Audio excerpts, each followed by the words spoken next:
प्रत्येक व्यक्ति की यही कामना रहती है कि इस जीवन में उसे सभी सुख प्राप्त हो और मृत्यु के उपरांत मोक्ष की प्राप्ति हो, परंतु ना तो उसे अपने पूरे जीवन में सुख की प्राप्ति होती है और ना ही मृत्यु उपरांत मोक्ष की।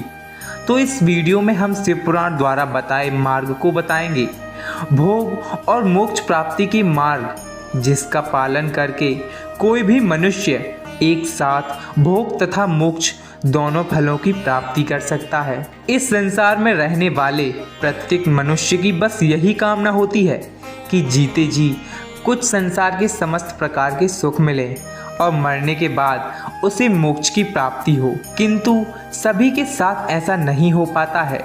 जीते जी तो इन्हें दुख मिलते ही हैं, अपितु मरने के बाद भी इन्हें मोक्ष नहीं मिल पाता है। इसलिए शिव पुराण में भोग और मोक्ष दोनों प्राप्ति के मार्ग बताए हैं, जिनका पालन करके कोई भी मनुष्य एक साथ भोग तथा मोक्ष दोनों फलों की प्राप्ति कर सकता है। तो आइए इन 10 मार्ग को जानते हैं। पहला, धन संग्रह। धन हमेशा सही रास्ते पर चलकर कमाना चाहिए और उसका संग्रह करना चाहिए। अपने धन को 3 भागों में बांटना चाहिए, जिसमें पहला भाग धन वृद्धि अर्थात इन्वेस्टमेंट है, दूसरा भाग धार्मिक और परोपकारिक कार्यों में और तीसरा भाग अपने जीवन यापन में खर्च करना चाहिए।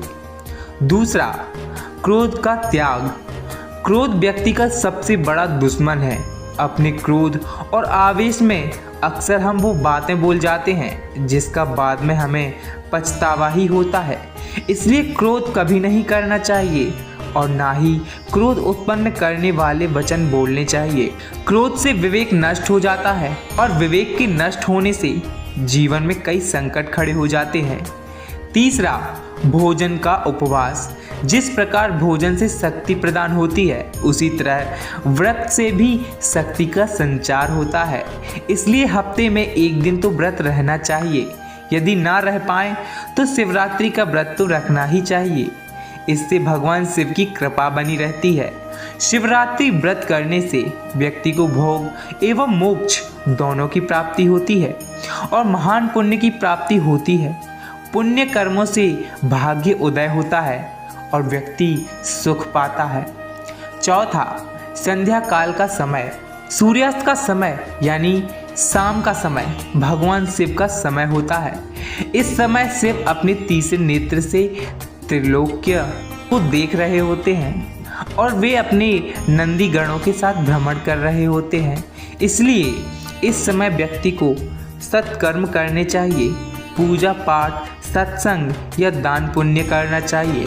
संध्या काल में यदि कोई व्यक्ति कटु वचन कहता है, कलह क्रोध करता है, सहवास करता है, भोजन करता है, यात्रा करता है या कोई पाप कर्म करता है तो उसका घोर अहित होता है।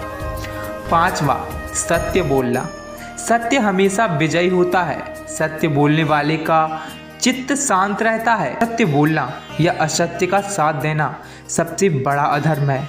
इसलिए सदैव सत्य बोलिए, क्योंकि सत्य बोलना मनुष्य के लिए सबसे बड़ा धर्म है। छठवां, निष्काम कर्म। किसी भी परिणाम की इच्छा किया जाने वाला कार्य निष्काम कर्म कहा जाता है। प्रत्येक व्यक्ति को अपने कर्म करने पर ध्यान देना चाहिए, ना कि उसकी होने वाले परिणाम पर। यदि हम कार्य करने से पहले ही परिणाम के बारे में चिंता करने लगेंगे तो कार्य कभी भी भले प्रकार से नहीं हो पाएगा। सातवां, अनावश्यक इच्छाओं का त्याग। हमें अनावश्यक वस्तुओं का त्याग करना चाहिए, क्योंकि हमारी अनावश्यक इच्छाएं ही हमारे दुखों का सबसे बड़ा कारण है। मनुष्य की अनैतिक इच्छाएं क्रोध, काम, ईर्ष्या और अहंकार को जन्म देती हैं। अनैतिक इच्छा हमारे मन को विचलित करती हैं। जो व्यक्ति अनावश्यक इच्छाओं के जाल में फंस जाता है वो अपना जीवन नष्ट कर लेता है। अतः अनावश्यक इच्छाओं को त्याग देने से ही महासुख की प्राप्ति होती है। आठवां, मोह का त्याग। मोक्ष की प्राप्ति के लिए सांसारिक मोह माया का त्याग जरूरी है। इस दुनिया में प्रत्येक मनुष्य को किसी न किसी वस्तु, व्यक्ति या परिस्थिति से आसक्ति या मोह हो जाता है और यही मोह भय और पीड़ा को जन्म देता है। मोह मनुष्य में विवेक को जागृत नहीं होने देता, इसलिए मोह माया का त्याग जरूरी है। 9वां, सकारात्मक कल्पना। शिव जी कहते हैं कि कल्पना ज्ञान से भी अधिक महत्व रखती है। जो व्यक्ति जैसा विचार और कल्पना करता है वो वैसा ही हो जाता है। ध्यान करें, सकारात्मक सोच रखें और जब भी करें अच्छी कल्पना ही करें। 10वां, पशु नहीं आदमी बनो। मनुष्य का जन्म लिया है तो मनुष्य बनो, ना कि पशुओं जैसे व्यवहार करो। मनुष्य में जब तक राग, द्वेष, ईर्ष्या, वैमनस्य, अपमान तथा हिंसा जैसी वृत्तियां रहती हैं तब तक वह इंसान नहीं बल्कि एक पशु के समान है। जो पशु है वो अपने पशु कर्म करता है, लेकिन मनुष्य को तो मानव कर्म और व्यवहार करना जरूरी है। सुखी और सफल जीवन के लिए अनमोल ज्ञान की बातें हैं। इस वीडियो में भोग और मोक्ष प्राप्ति के 10 मार्ग आपको कैसे लगे, आपके लिए कितना हेल्पफुल रहा, कृपया कमेंट कर अवश्य बताएं। आपके किसी भी प्रश्न एवं सुझावों का स्वागत करते हैं। शेयर करें और जुड़े रहने के लिए सब्सक्राइब जरूर करें। धन्यवाद।